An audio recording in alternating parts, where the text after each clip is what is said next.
Water, the second most vital element needed for life.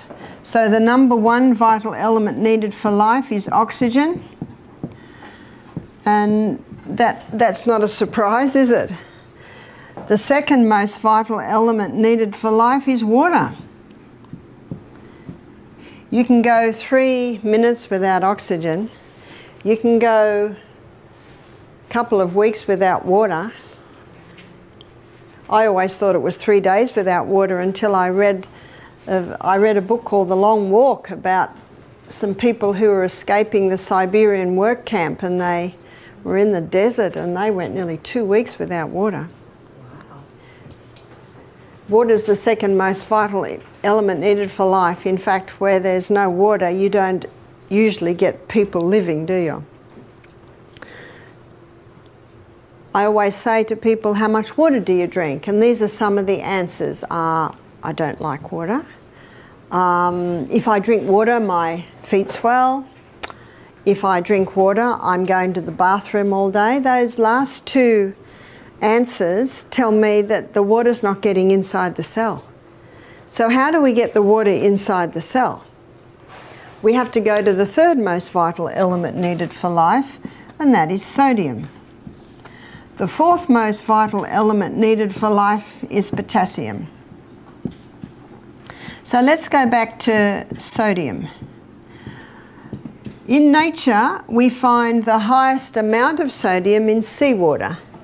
And seawater contains 92 minerals. Of those 92 minerals, 30%, approximately 30% is sodium. And of those 92 minerals, approximately 50% is chloride. Now, because sodium chloride take up the most amount, they're the first crystals formed when the water is evaporated. So what man does is he scoops up the first crystals formed, he bleaches them white, puts aluminium with it so that it runs freely, and there's your table salt. Table salt is a dangerous salt because we now have two very harsh minerals that if you were to inject both of those into the blood, you would die. There's two harsh minerals and they need all the other 90 to soften them and balance them. The highest concentration of mineral inside the cell is potassium. The highest concentration outside the cell is sodium. And in this bilayered membrane that is around every cell, there are sodium-potassium pumps. And these sodium-potassium pumps are ever going like this, maintaining the balance between potassium and sodium. But when someone's not eating enough fruits and vegetables, and that's where you get most of your potassium, and they're putting table salt on everything far too much, what happens now is sodium levels rise and potassium levels drop.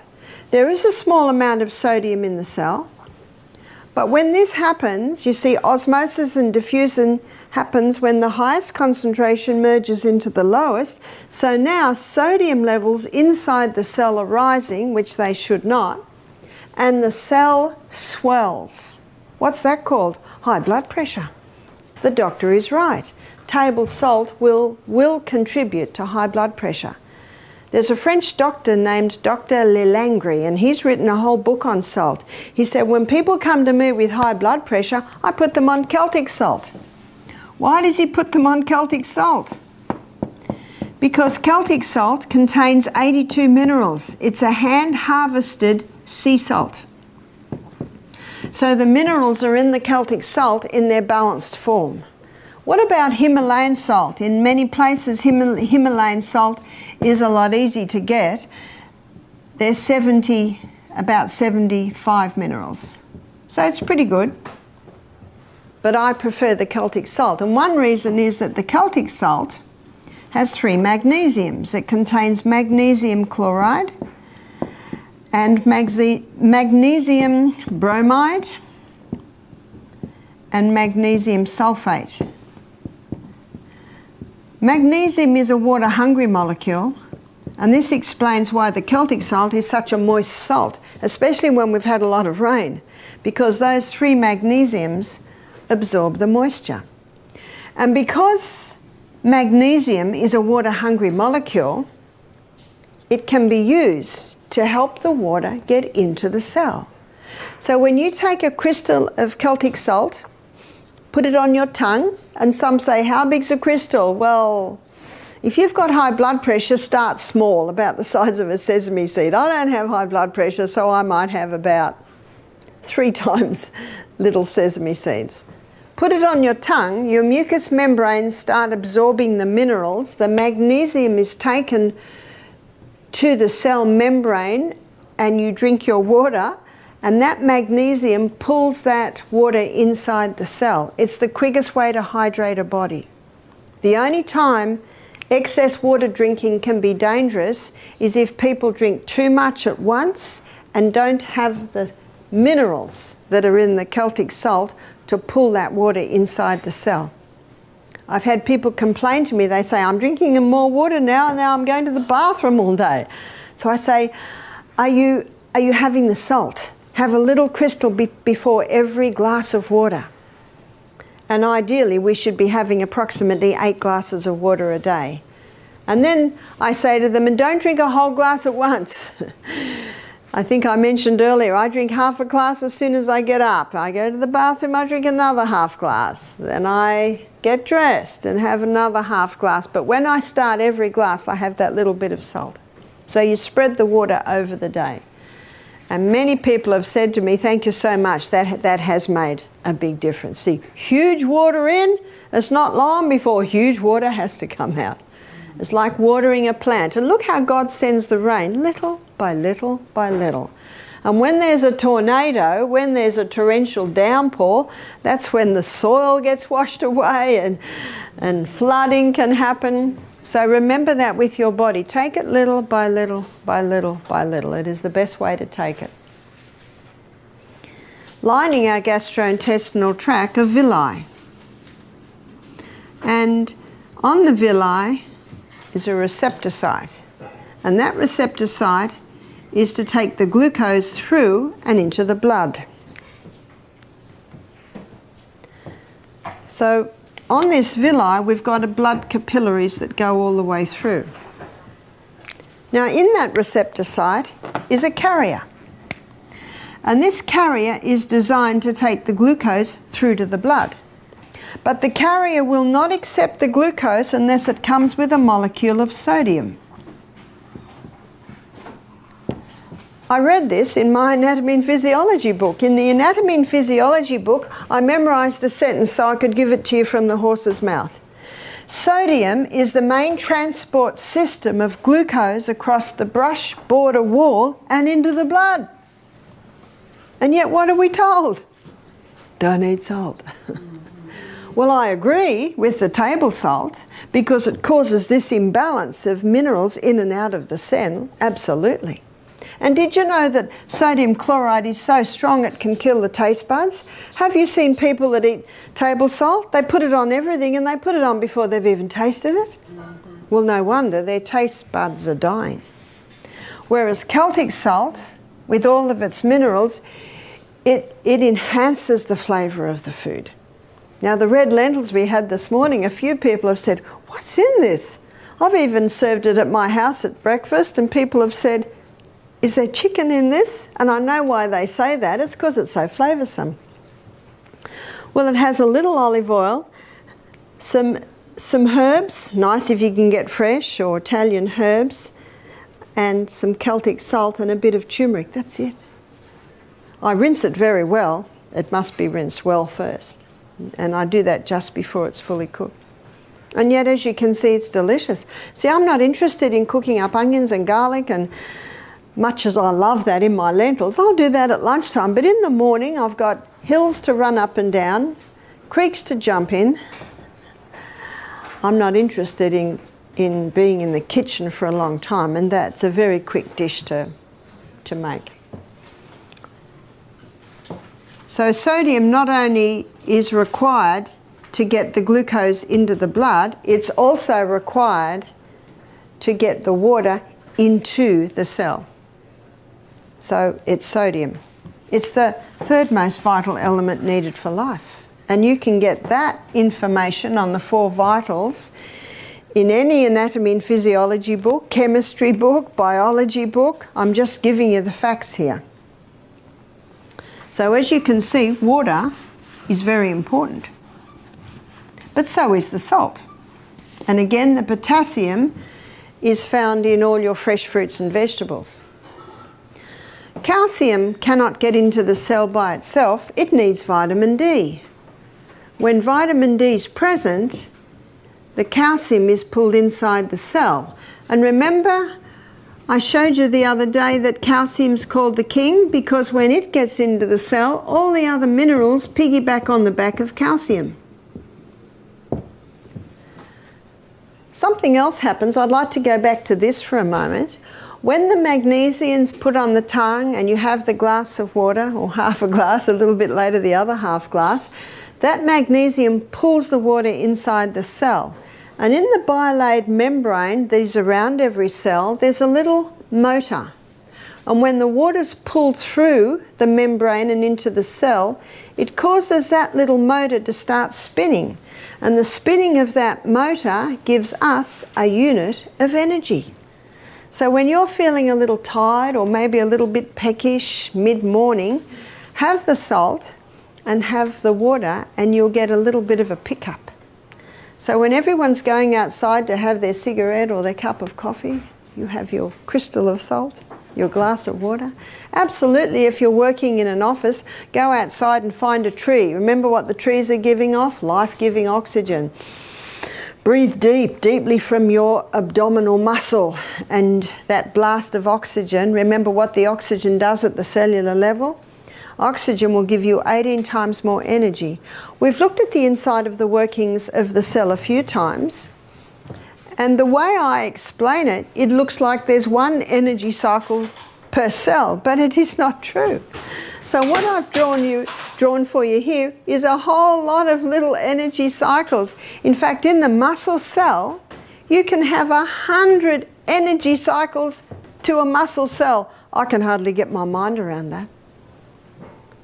And that's why the saying that you will receive more energy than you expend on your morning walk, because each one of those little energy cycles will give 18 times more energy if enough oxygen is going into your body. Glucose, it can't get into the cell by itself. It has to have insulin. Insulin's the key that unlocks the door to let the glucose into the cell. And what happens with many people, before diabetes develops, insulin resistance develops. You've heard of insulin resistance? And when insulin resistance develops, the cell's resisting insulin, so the glucose can't get into the cell, so the glucose stays in the blood, and the brain says to the pancreas, more insulin, but the problem's not more insulin, the problem is there's insulin resistance at the cellular level. So what causes the insulin resistance? It's the high carbohydrate, high sugar diet. It's just the cell gets to the point where it says, we've got enough, sick of the sight of you. So how to recover from insulin resistance is to get the glucose, those carbohydrates right down. Get the fibre up, the good proteins and the healthy fats. That's the best way to recover from insulin resistance. But you just imagine for a moment, and this is happening in America a lot today, people are not drinking enough water. They're not having the whole salt, and they're definitely not having many greens, which is where your magnesium is. So the little bit of water they're having is not getting inside the cell.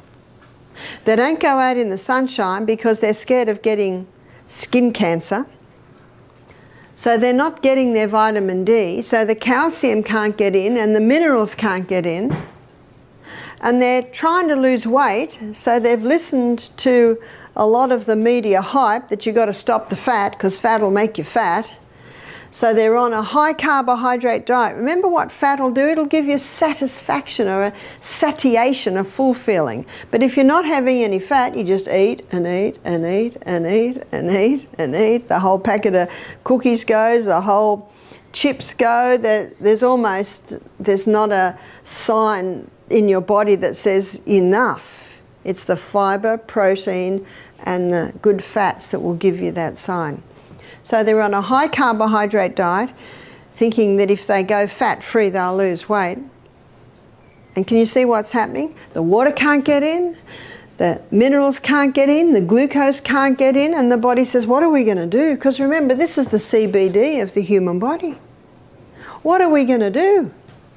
And the body says, we've got one last thing up our sleeve. We'll just force it into the cell. That's high blood pressure. So high blood pressure can be a result of dehydration.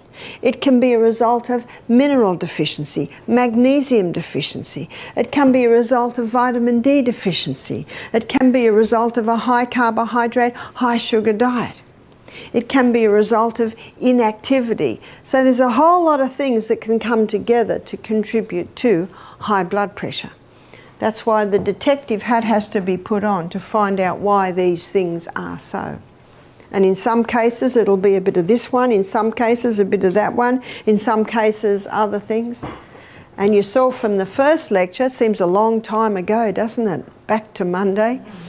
We looked at how genetics loads the gun, but it is lifestyle that pulls the trigger. So the cell, and understanding the workings of the cell, is paramount to understanding how these things affect the body. We have a book in our library, and I know we have it in the library here. It's by an Iranian doctor called Dr. Batman Geheldij. I think that's how you pronounce it. It's called One of the Body's Many Cries for Water. The second title to his book is He's Not Sick, He's Thirsty. The third title to his book is Don't Treat Thirst with Medications. His story is fascinating. I think it was in about the 70s or 80s. He was a political prisoner. And because he was a doctor, everyone came to him when they had problems.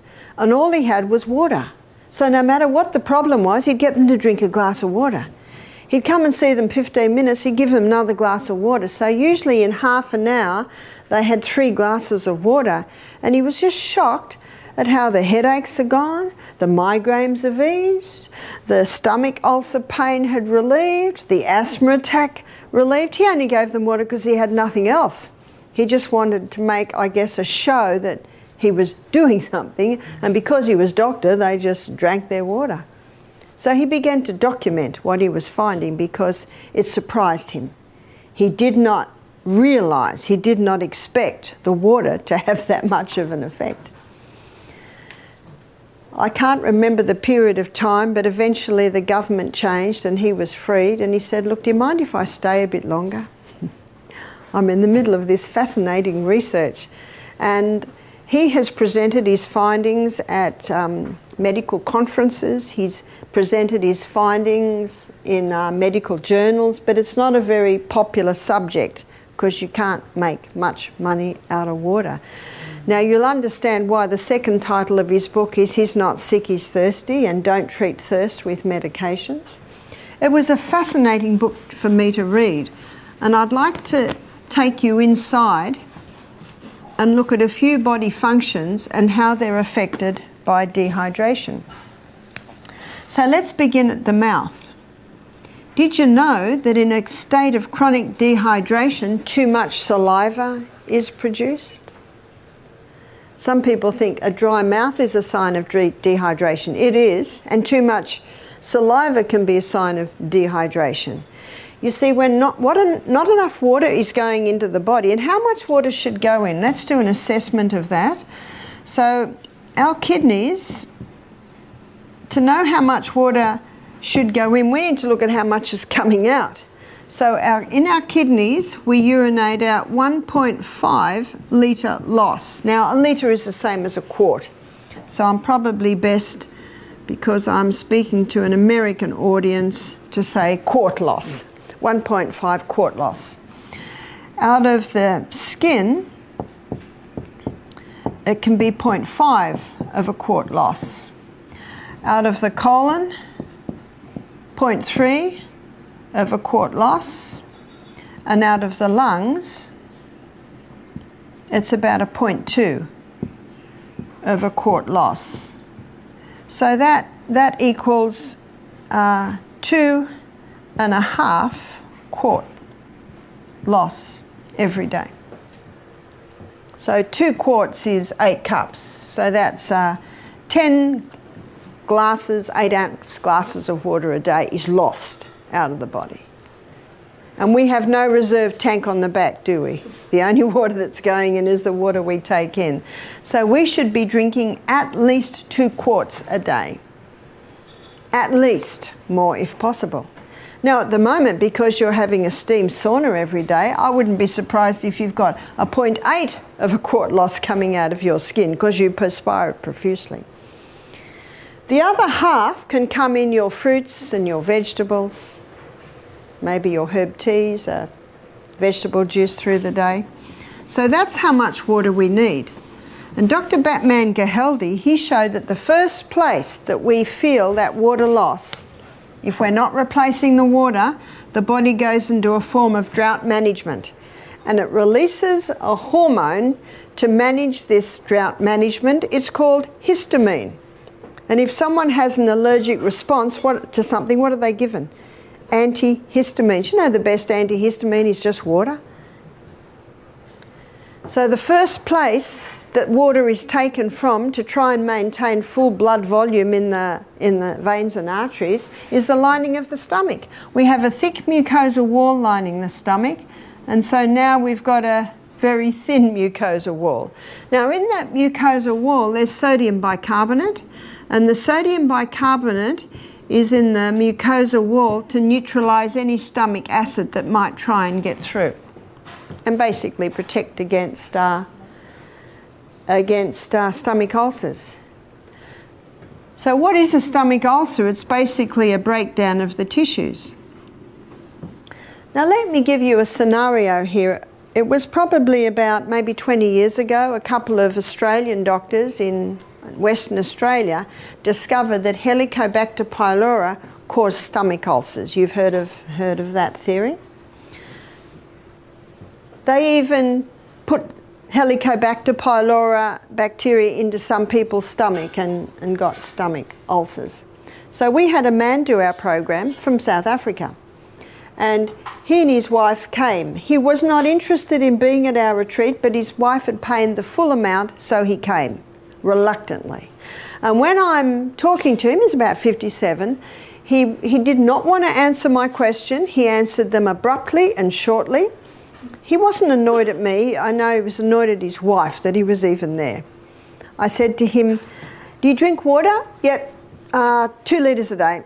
So I just moved on from that. I didn't ask any more questions. I said, "Do you want any medication?" He said, "Yes, I'm on a different antibiotic every month to kill the Helicobacter pylori in my stomach because I have had stomach problems for 25 years. I've been all over the world."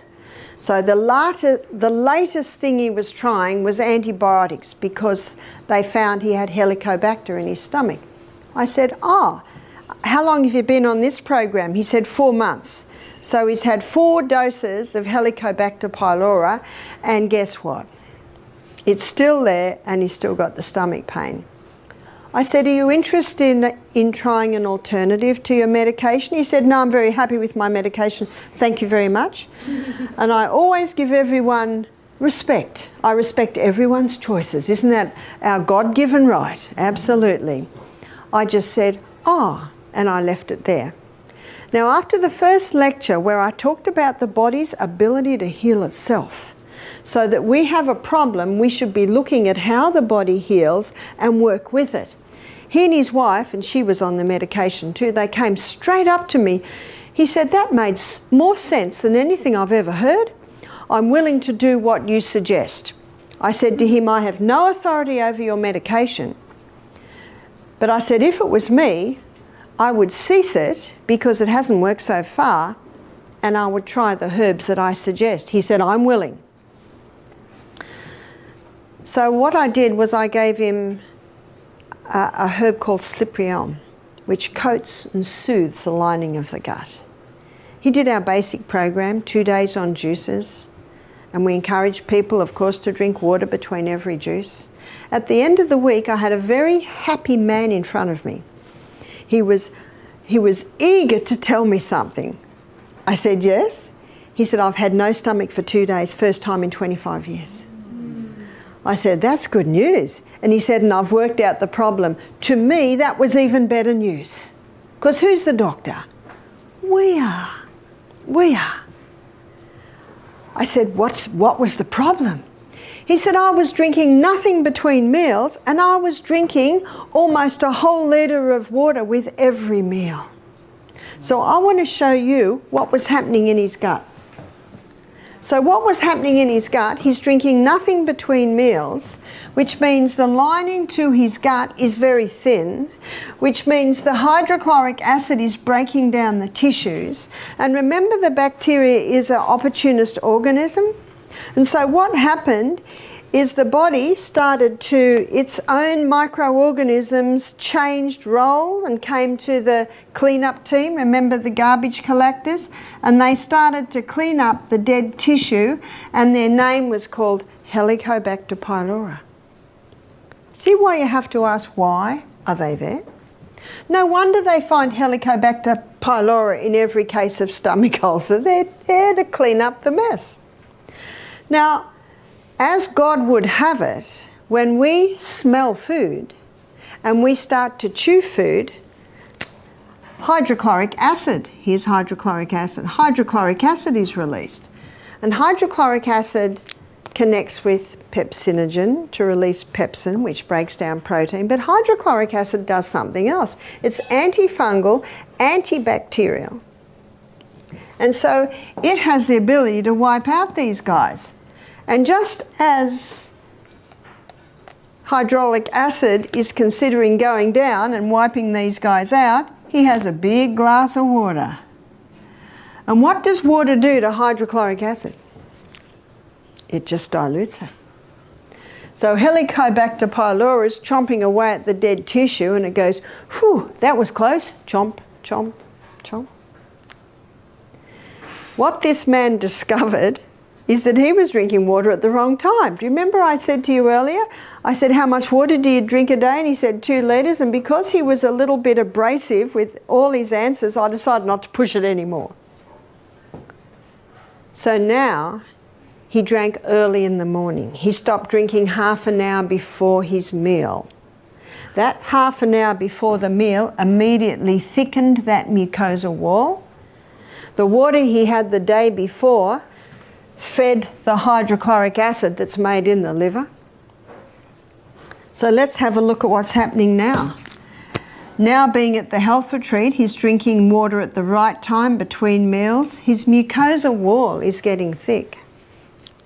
And then when he eats his meal, hydrochloric acid, which is not being watered down anymore, comes down and wipes out Helicobacter pylori. What a wonderful process. Who healed him? His body healed itself when given the right conditions. When someone comes to me with Helicobacter pylori, one of the first things I do is increase their hydrochloric acid. Because if you increase the hydrochloric acid, remember what one of its roles is? Antibacterial, anti-yeast, antifungal. Now, I'm not criticising the doctors that discovered that Helicobacter pylori causes stomach ulcer. It is there. It does play a role. But why is it there? Can you see that? And unfortunately, on the board that awards Nobel Prizes, there are representatives from the pharmaceutical companies. So we won't go any further there, and I certainly am not saying people that get Nobel Prizes don't deserve it. Absolutely they do, because of their great work. But I'm just presenting you the facts. I'm just giving you the basic anatomy and physiology. So this man who'd had stomach pain for 25 years found relief by just drinking water at the right time, which allowed his body to heal itself. Dr. Batman Gehelhind, we call him Dr. B, he found the first place that we lose water is the lining of the gastrointestinal tract. He also found that if you go down the gastrointestinal tract, you come to the pancreas. And the pancreas releases two hormones into the blood to help balance blood sugar levels. That's your insulin and your glucagon. But if you're dehydrated, those hormones aren't being made as they should be. So people that are dehydrated, that can be a contributing factor to diabetes. He also discovered that there are hormones released from the pancreas to finalise digestion. So there's pancreatic lipase to finalise starch digestion. Fat digestion. There's pancreatic amylase. That's what finalises starch digestion. There's trypsin and chymotrypsin that finalise protein digestion. Now, they're all made out of water. If you don't have enough water, your digestion will be compromised. At every stage, water is needed for every body function. So no wonder Dr. Beat entitled his book, when a person has a symptom of disease, he says, must be one of the body's many cries for water. That's the title of his book. Our brain cells shrink when they don't have enough water. Headaches are common when we don't have enough water. Negative thought patterns can develop when our brain cells don't have enough water. I can get my hand to go in and out like that without pain because around every joint there's fluid. And that fluid is synovial fluid, and it is 99% water. In a state of dehydration, the body can take some water from there to maintain full blood volume in the major arteries and veins. And so if I have pain in there, maybe it's called arthritis, but actually maybe it's just a state of dehydration. Our eyeball moves around in water. So we need water at every single step. Also, our lungs. Now, at the bottom of our lungs, I'll draw you a small picture of our lungs so that you'll understand this. So here's our lungs here. That's one lung. So your trachea splits and comes down, and then it splits again into little bronchioles. It's quite a process. And then at the end of every bronchiole, looks like a little bunch of grapes, but they're alveoli. So at the end of the bronchioles, you've got the alveoli, and this is where the gaseous exchange takes place. Over every alveoli, there's a little blood capillary network, and it is in that blood capillary network where the oxygen is picked up from the alveoli, and the blood drops the carbon dioxide and we breathe out. In every alveoli, there's a minuscule droplet of water. And because of the surface tension of water, when you breathe out, that little alveoli collapses, which allows all the carbon dioxide, the majority of it, to be breathed out.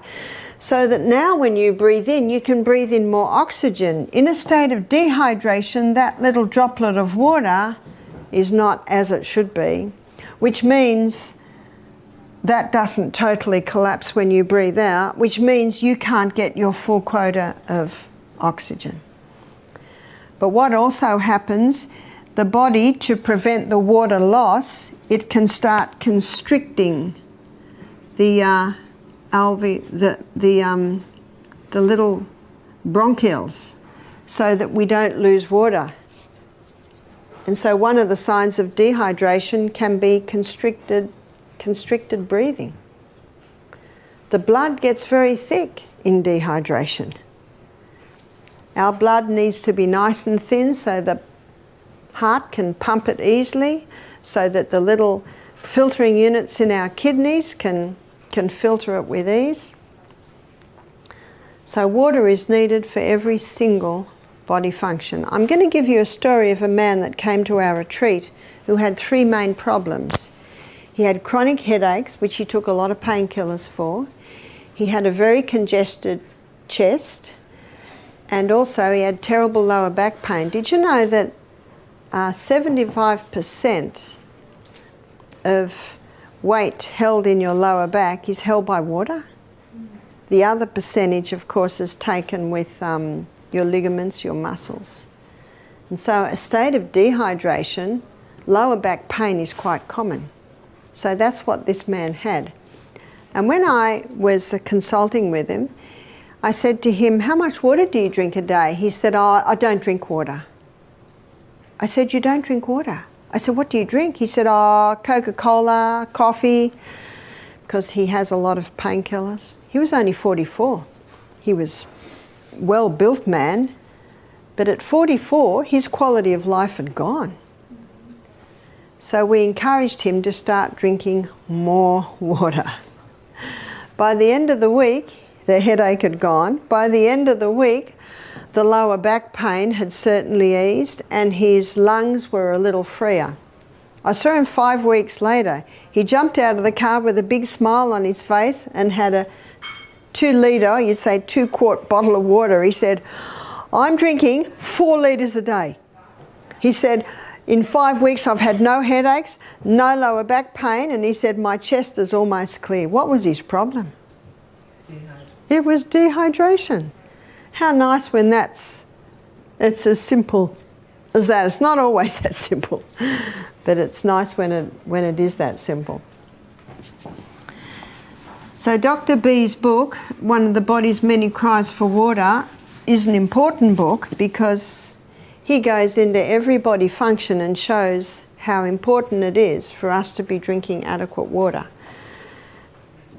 One lady said to me, I drink quite a lot of water in my cups of tea.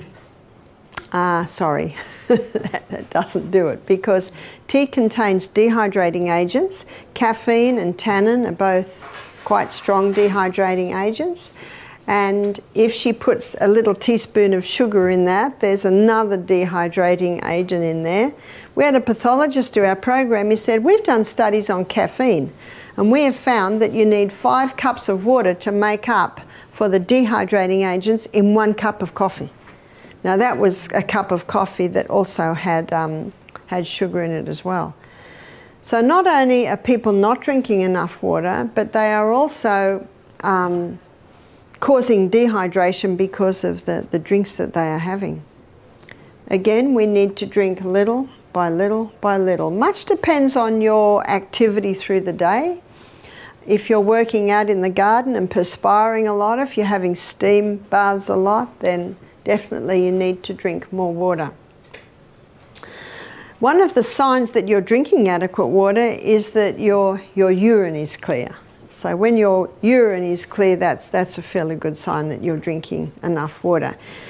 Now at the moment here at the retreat, you're having B vitamins, and those B vitamins have an effect on your body to cause your urine to be fluorescent yellow. So don't be surprised if this week your urine is fluorescent yellow.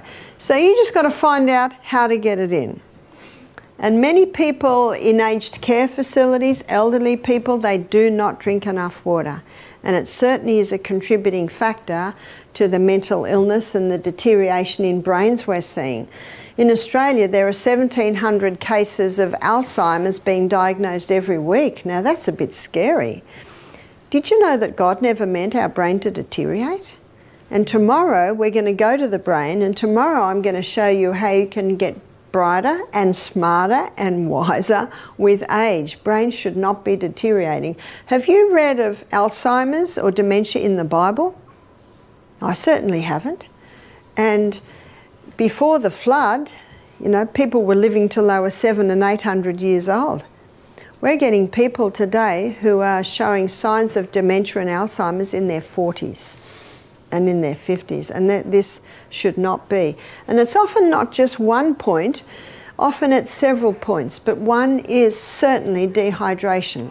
So I'll give you a story to illustrate. We had a lady came and did our program a few years ago now, it's probably about 6 years ago now. She was 45 and she brought her mother who had dementia. So we always say if someone has Alzheimer's or dementia, they will need to have a carer with them.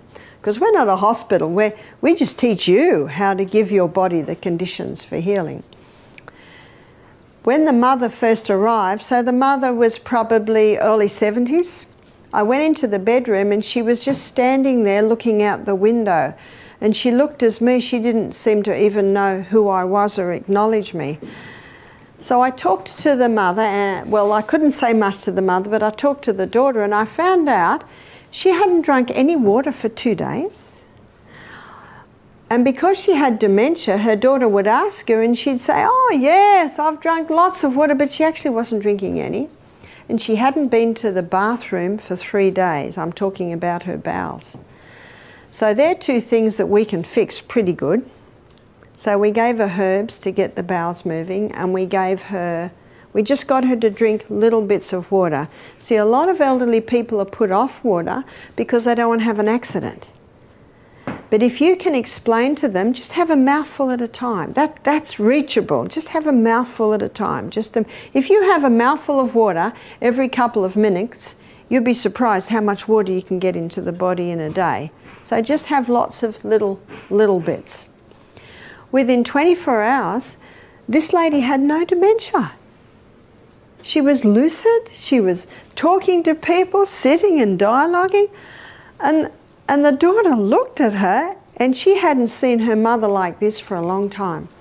You see, I understand what it's like in an aged care facility, because she had her mother in an aged care facility because it was just so difficult to look after her. She really couldn't leave her. That the nurses are so busy, they don't have the time to make sure everyone drinks enough water. And something else happens. When they get them to drink more water, more of the elderly people are having accidents, and then there's a lot more work for the nurses. I understand that. I understand it. I think it's our role to give our body the conditions so we never get there. Is that right? So that when we're getting into our latter years, our kids will want us to live in the little granny flat because we're going to mind the children. We're going to put the washing on the line. Oh, that's right, you put them in the clothesline. They do the ironing. They chop up the vegetables. You know, I say they're queen mother activities. You know, slow down a little bit. But how helpful is that for most busy families to have the mother or the mother-in-law there who's got a clear mind and can be of a help?